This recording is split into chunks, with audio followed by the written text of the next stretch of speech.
मृत्यु इस संसार का, इस ब्रह्मांड का वो सत्य है जिसको स्वीकार करना भले ही मुश्किल हो, लेकिन करना पड़ता है।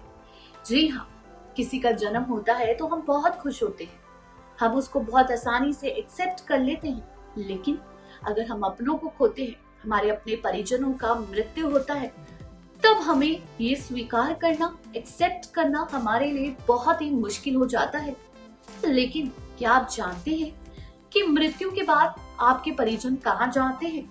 जी हाँ, अक्सर हमारे परिजनों का देहांत हो जाए तो हमारे जहन में एक ही सवाल रहता है कि आखिर अब वो कहाँ चले गए, कहाँ चले गए हमारे परिजन, क्या बन गए, वो हमसे इतना दूर चले गए। तो स्वागत है आपका हमारे चैनल नेक्स्ट 9 न्यूज में। एक बार फिर से मैं आपके साथ साधिका पर आज इस खास वीडियो में बताने वाली हूँ कि आखिर मृत्यु के बाद कौन कहाँ जाता है, किसको कौन सा जन्म प्राप्त होता है। जी हाँ, आप जानकर हैरान होंगे, लेकिन गरुड़ पुराण में हर एक चीज का वर्णन है कि मृत्यु के बाद पापों के हिसाब से आपको कौन सा जन्म मिल सकता है। आपने कौन से पाप किए हैं ये तो आप खुद ही जानते होंगे। उसके हिसाब से अगर आपका अगला जन्म होगा तो किसका जन्म होगा, ये साफ साफ गरुड़ पुराण में लिखा हुआ है।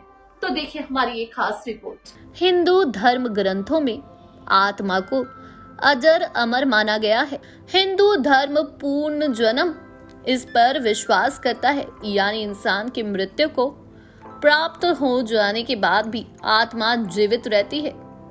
धर्म ग्रंथों में बताया गया है कि इंसानों के मरने के बाद आत्मा उस शरीर को उसी तरह छोड़कर नए शरीर में प्रवेश करती है।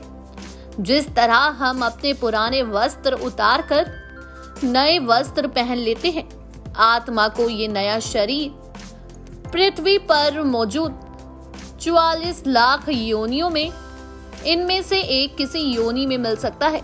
अगर आप जानना चाहते हैं कि आप अगले जन्म में किस योनि में जन्म ले सकते हैं तो इस वीडियो को एंड तक जरूर देखें। बता दें, जो भी जीव इस मृत्यु लोक में जन्म लेता है उसका मृत्यु के बाद पूर्ण जन्म होना तो तय है। कहते हैं कि इंसान का जन्म उसके कर्मों के हिसाब से ही होता है और मृत्यु भी उसके कर्म पूरे भोगने पर ही होती है। वर्तमान जीवन में किए गए कर्म के आधार पर ही उसका अगला जन्म 44 लाख योनियों में से ही किसी एक योनि में होता है। वहीं गरुड़ पुराण के अनुसार, इस पुराण के अनुसार जब अजन्मा शिशु माता के गर्भ में 9 महीने तक रहता है तो वो हर समय ईश्वर से ये प्रार्थना करता है कि मुझे यहाँ से बाहर निकालोगे तो मैं जीवन भर आपका नाम जपता रहूंगा। लेकिन फिर जन्म लेने के बाद वो सब भूल जाता है और अपने भौतिक कर्मों में लग जाता है। वो संसार की मोह माया में कुछ ऐसा उलझ जाता है कि परम पिता परमेश्वर के लिए उसके पास समय ही नहीं होता। बता दें, गरुड़ पुराण में कई तरह के पापों और उससे जुड़ी सजाओं के बारे में बताया गया है।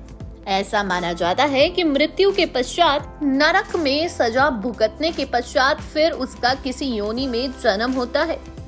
गरुड़ पुराण में बताया गया है कि जो मनुष्य पराई स्त्री से संबंध बनाता है उसे नरक में जाना पड़ता है या उसे कई दंड भोगने पड़ते हैं और इस सब के बाद उसे एक के बाद एक विभिन्न जन्म मिलते हैं। वो सबसे पहले भेड़िया और फिर कुत्ते के रूप में जन्म लेता है। इसके बाद वो सियार, गिद्ध, सांप, कौवा बनता है। इन सभी जन्मों को भोगने के बाद अंत में वो बगुले का जन्म प्राप्त करता है, जिसे समाप्त करने के पश्चात ही उसे मनुष्य योनि की पुनः प्राप्ति होती है। बता दें, साथ ही जो मनुष्य किसी स्त्री के साथ जबरदस्ती संबंध बनाता है या फिर उसका बलात्कार करता है तो उसे भी नरक भोगने और कई योनियों में जन्म लेने के बाद ही मनुष्य योनि में जन्म मिलता है, लेकिन वो भी किन्नर के रूप में। जी हाँ, उसका जन्म किन्नर के रूप में होता है। इसके अलावा गरुड़ पुराण में ये भी बताया गया है कि जो व्यक्ति अपने बड़े भाई का अपमान करता है, समाज के सामने उसे नीचा दिखाता है, अगले जन्म में वो व्यक्ति एक कौंच नाम के पक्षी के रूप में जन्म लेता है। इस जन्म को वो इंसान 10 वर्षों तक भोगता है और इसके बाद ही उसे मनुष्य जीवन की योनि मिलती है। वहीं गरुड़ पुराण के अनुसार सोना या पैसे की चोरी करने वाले व्यक्ति को कीड़े के रूप में जन्म मिलता है। जो व्यक्ति चांदी के सामान की चोरी करता है वो कबूतर बनता है। इसके अलावा जो व्यक्ति किसी के वस्त्रों की चोरी करता है उसे अगले जन्म में तोता बनकर जन्म लेना होता है। वहीं सुगंधित पदार्थों की चोरी करने वाला व्यक्ति छुछुंदर के रूप में जन्म लेता है। किंतु यदि अपराध चोरी से बड़ा हो तो उसकी योनि और भी भयंकर होती है।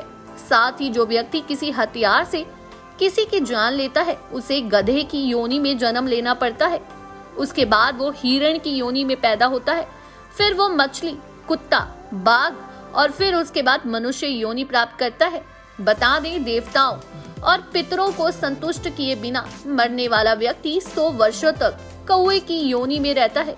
इसलिए कहा जाता है कि श्राद्ध कराते समय कौवे को अवश्य भोजन कराएं ताकि पितृगण संतुष्ट हो जाएं। लेकिन अगर ये ना किया जाए तो अगला जन्म कौवे के रूप में मिलता है, उसके बाद मुर्गा और फिर 1 महीने के लिए सांप की योनि में रहने के बाद ही उसके पापों का अंत होता है और उसे मनुष्य के रूप में जन्म मिलता है।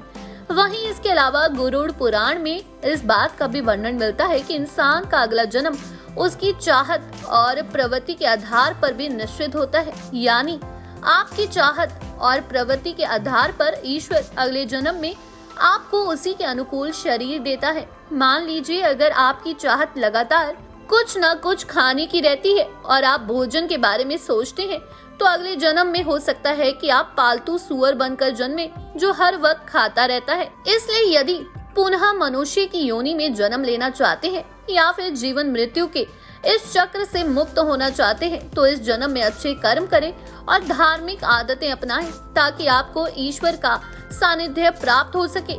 बता दें, आपको कहा जाता है कि आपकी हरकतों के हिसाब से ही आपका जन्म होता है। वहीं गरुड़ पुराण में सभी पापों के बारे में लिखा हुआ है कि किस पाप के बाद आपको कौन सा जन्म मिलता है। जन्म मरना एक जिंदगी की सच्चाई है, लेकिन फिर से मनुष्य योनि मिलना बहुत मुश्किल होता है।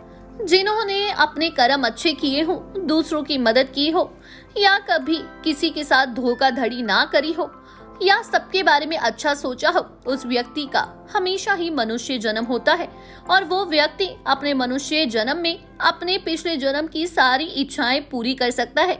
उसका जन्म इसी आधार पर होता है कि कौन सी इच्छा उसकी पिछले जन्म की अधूरी रह गई।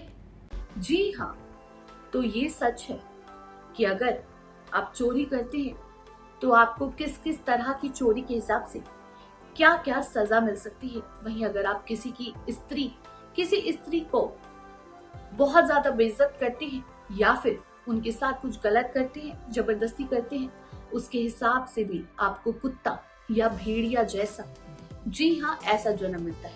कौन जन्म में आप इंसान बने ये जरूरी नहीं और ऐसा होना ज्यादा संभव भी नहीं है। आपको पहले अपने पापों को भोगना पड़ता है, अपने कर्मों का फल लेना पड़ता है, उसके बाद कहीं जाके आपका फिर से इंसान का जन्म होता है। जानकारी अच्छी लगी हो तो चैनल को सब्सक्राइब करें, बेल आइकन दबाना ना भूलें। धन्यवाद।